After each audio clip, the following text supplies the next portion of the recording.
ఓం నమ శివాయ. హలో అండి అందరికీ. Happy women's day. వేసవకాలం వచ్చేసిందండి.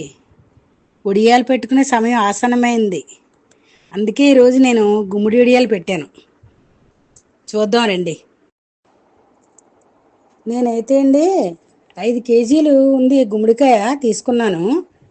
ఈ కాయకి పావు కేజీ మినపప్పు, 100 గ్రాములు పచ్చిమిర్చి, 1 టేబుల్ స్పూన్ పసుపు, 2 టేబుల్ స్పూన్స్ ఏమో జీలకర్ర, రుచికి సరిపడా ఉప్పు తీసుకున్నాను. ముందుగా ఈ గుమ్మడికాయని ఏం చేయాలంటే శుభ్రంగా కడిగేసుకోవాలండి. కడిగేసుకుని పొడి బట్టతో తుడుచుకోవాలి. తుడిచేసుకుని చిన్న చిన్న ముక్కలుగా తరుక్కోవాలి. ఈ ముక్కల్లోనూ పసుపు ఉప్పు కలిపి ఒక కాటన్ బట్టలో టైట్గా మూట కట్టేసుకోవాలండి.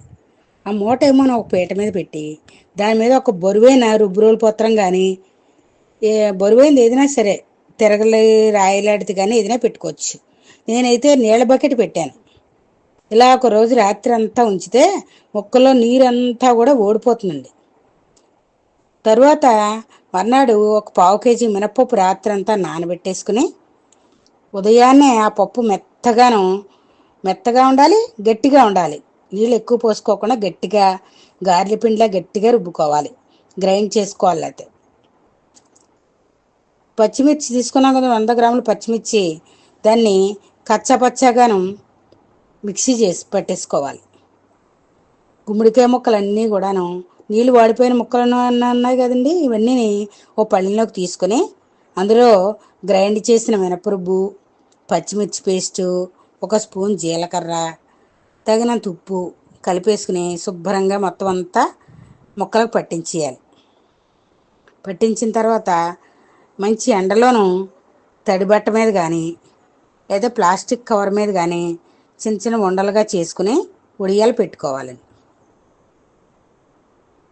రోజంతాను మంచి ఎండలో ఎండాలి ఒడియాలు. ఎండిన తర్వాత ఆ రోజు సాయంత్రం ఒడియాలన్నీ తిరగేసి ఒక పళ్ళెంలో పెట్టేసుకోవాలండి.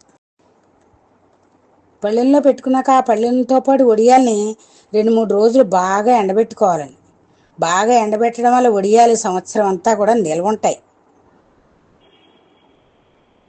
ఈ ఒడియాలను నూనెలో వేయించుకొని పప్పు, సాంబారు, ముక్కల పులుసు వాటితోటి నంచుకుంటే కరకరలాడుతూ చాలా రుచిగా ఉంటాయండి. తప్పకుండా మీరు ట్రై చేసి కామెంట్ చేయండి. Like, share and subscribe.